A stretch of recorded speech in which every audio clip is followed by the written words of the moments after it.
আসসালামু আলাইকুম। আমি আমিনা সোমা। আমিনা সোমাস ডায়েরি থেকে আমি আপনাদের সবার প্রিয় সোমা আপু। আমি জানি না আমি আপনাদের কাছে কতটুকু প্রিয়, তারপরেও সবসময় বলি আমি আপনাদের সবার প্রিয়। তো welcome to my new daily blog. তো ঘুম থেকে উঠি আজকে গাছে পানি দিতেছি, কারণ আজকে কয়েকদিন ধরে গাছে একদমই পানি দেওয়া হইতেছে না। আর এই কাপড়গুলো আমি কালকে ধুইছি, এখন আমি শুকাইতে দিতেছি। মানে বুঝতে পারছেন আমার অবস্থা। তারপরে যে নমিত সাহেব ঘুম থেকে উঠে গেছে, বেড আমি ওকে রেখে আসলে বারান্দায় গিয়েছিলাম। তো আজকে আমার বাসায় হচ্ছে মানে অনেক কাজ আছে, অনেক মানে আমি আজকে বাসা পুরো নিট অ্যান্ড ক্লিন করবো, মানে ডিপলি ক্লিন করব। তো মমিতেও আমাকে অনেক হেল্প করতেছে আজকে। তো আমি হচ্ছে প্রথমে বেডটাকে গুছিয়ে নিছি, দেন মমিত হচ্ছে একটু ঝুল টুল যেগুলা ময়লা টয়লা, যেহেতু সামনে ঈদ, তো আমি একটু আগে আগে করে নিতেছি, বিকজ আমি ঈদের আগে মানে একটু ব্যস্ত থাকবো শেষের দিকে রমজানের। তো এই জন্য আমি এগুলো আগেই করে নিতেছি। আর হচ্ছে আজকে আর আমার বাসায় হচ্ছে হেল্পিং হ্যান্ড নাই, তো মমি তো হচ্ছে ঝাড়ু দিতেছি দেখে, ভিডিও করতেছি দেখে ও বিরক্ত হচ্ছে।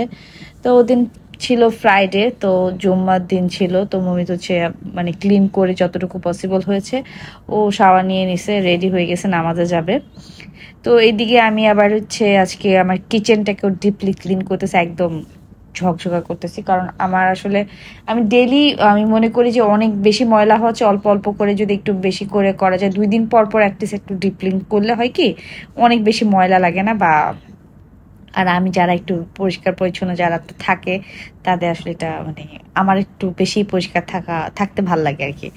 আমি আসলে না মুছে না ক্লিন করে থাকতে পারি না, এটা আমার একটা রোগ, মানে এটা আমি আসলে রোগই বলবো। মানুষ থাকে না একটু অসুস্থ, না আমি অনেক অসুস্থ হইলেও আমাকে বাসা ক্লিন করতে হয়, মানে এটা আমি কেন জানি না, আমি মানে বাসা ক্লিন না থাকলে আমি মনে হয় আরো বেশি অসুস্থ হয়ে যাই। এটা আমার মতো কে কে আসলে আমি জানি না, মানে আমার ডেইলি ঘর মুছতে হবে, মানে দিনে 4 বার বিছানা ঝাড়তে হবে, মানে আমার মানে এটা কেন, মানে এগুলো চেঞ্জ করতে চাই, নিজেকে বদলাইতে চাই, বাট আমি চেষ্টা করতেছি বাট পারি না, আমি চিল্লাচিল্লি করি অনেক মমিতের সাথে ঘর নোংরা করলে। তারপর হচ্ছে এখানে আমি সব সবজি টবজি কেটে নিতেছি, বিকজ অফ আজকে একটু ইফতারে আমি একটু আলাদা জিনিস বানাবো।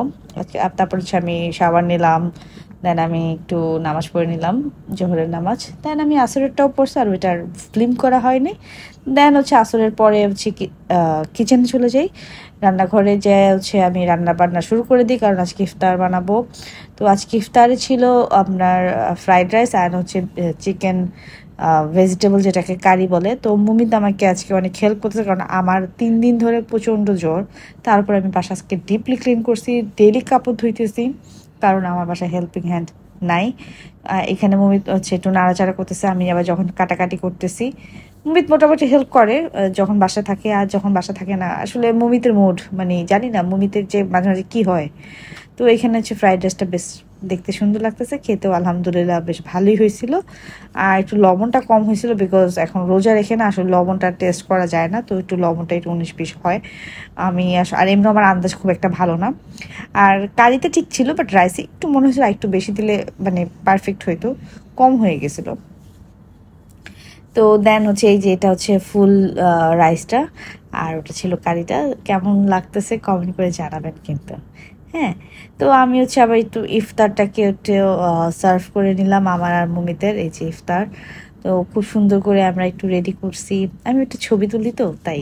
তো আমি আবার একটু চেষ্টা করি পেজে অ্যাক্টিভ থাকার জন্য, ওই জন্য। তারপর একটু চা খাইলাম, এটা তো কম্পালসারি খাইতেই হবে।